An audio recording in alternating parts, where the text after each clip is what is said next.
Vous écoutez Radio Equinox, la chaîne du peuple. La chaîne du peuple. Bonjour, l'horizon tumultueux au sein du Rassemblement démocratique du peuple camerounais à la suite de l'élection du président du Conseil régional du Sud vient d'enrichir le débat politique d'un épisode révélateur des tensions entre discipline de parti et souveraineté élective des militants de la base, en fustigeant la dissidence des conseillers régionaux du Sud ayant choisi d'exercer leur droit de vote souverain plutôt que de se plier à une désignation hiérarchique. Christophe Mienzok, figure médiatique du parti au pouvoir, a publié une tribune intitulée « Mauvais signal ». À l'analyse, il apparaît que le véritable mauvais signal n'est pas seulement là où l'on pense. En effet, le mauvais signal ne réside pas seulement dans la dissidence des conseillers régionaux qui ont osé préférer la liberté de conscience au diktat du comité central. Le mauvais signal réside aussi dans le fait que la dissidence se produit ou vient de la région natale du président du RDPC, ou si vous voulez, le désordre viendrait des frères du président dans la région du Sud. Du coup, le mauvais signal risque de ne pas être l'objet de la critique de Christophe Mienzok, mais plutôt cette critique elle-même qui tente une promotion des affinités régionalistes, ethniques et familiales dans les relations entre le citoyen et les partis politiques ou leurs leaders. Une lecture identitaire et rétrograde des relations politiques. Ce qui choque l'exégète du parti, ce n'est pas seulement l'acte de rébellion, mais aussi son ancrage sociologique, la communauté du Sud.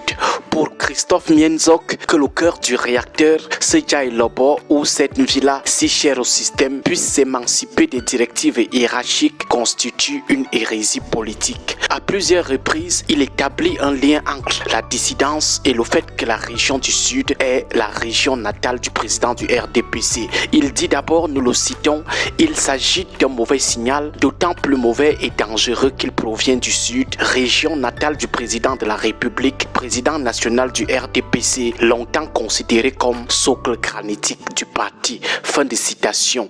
Il dit également, ouvrons les guillemets, suite à la multiplication de ces incidents, nous dénoncions il y a quelques années dans ces colonnes le mauvais exemple venu du Djaï Lobo qui, pour beaucoup de militants du RDPC, était pourtant considéré comme le cœur du réacteur de la centrale nucléaire du parti. Après le Djaï Lobo, voici venu le tour de la villa. Fermons les guillemets. En invoquant le socle granitique pour dénoncer les velléités d'autonomie des électeurs locaux, il assigne à une région tout entière un statut de zone franche de la contestation interne des décisions de la hiérarchie du RDPC. Une enclave où la liberté de choix en interne devrait s'effacer devant la géographie natale du chef de l'État. L'indignation de l'homme repose sur un postulat aussi fragile que dangereux. Le Sud, parce qu'il est le berceau natal du chef de l'État, devrait être une enclave d'unanimisme politique servile.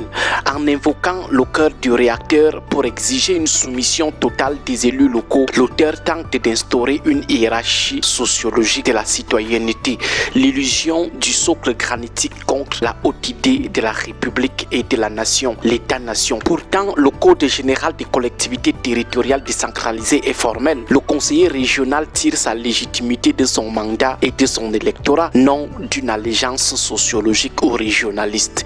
Quelle est donc cette redevance politique ou morale que le Sud aurait contractée au point de s'interdire l'exercice du libre choix, principe cardinal de toute décentralisation authentique? Il faut ici interroger la logique de cette redevabilité sociologique ou régionaliste. En quoi la région du Sud, sous prétexte qu'elle est le berceau de Paul Biya, devrait-elle faire preuve d'une docilité supérieure aux 9 autres régions du pays lorsqu'il en vient au RDPC? Quelle est cette tête politique ou morale qui obligerait un conseiller du Sud à valider sans sourciller des choix arbitraires du RDPC? En filigrane, la rhétorique de Christophe Mienzok trahit une forme de pudeur mal placée, faute d'oser parler frontalement de la primeur de la solidarité régionaliste ou ethnique. Il grappe l'injonction du sang dans les oripeaux de la discipline partisane.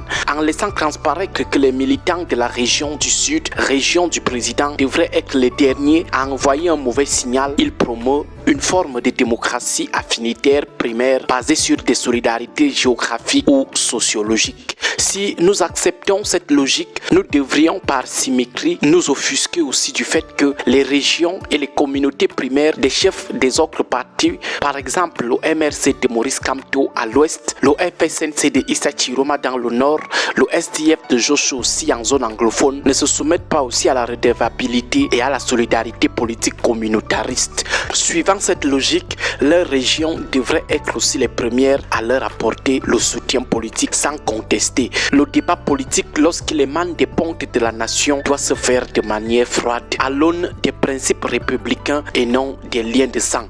En conclusion, le véritable mauvais signal viendrait plutôt de cette critique de Mienzok. Au lieu de prôner le dépassement des considérations communautaires régionalistes, vient conforter le vote affinitaire sociologique primaire. On ne doit pas substituer la mystique du village à la rationalité républicaine. Le RDPC ne saurait être en premier le patrimoine d'une communauté primaire, fût-elle celle du président du parti. Les alignements politiques ne sont pas des tests de loyauté ethnique ou régionaliste, sinon ça serait un aveu de faiblesse idéologique. La République doit rester le domaine du croix et de la raison, loin des passions villageoises qui, sous couvert de loyauté politique, ne font qu'éroder le sentiment d'appartenance à une nation une et indivisible. Agréable week-end à tous. Que Dieu et les ancêtres protègent notre pays.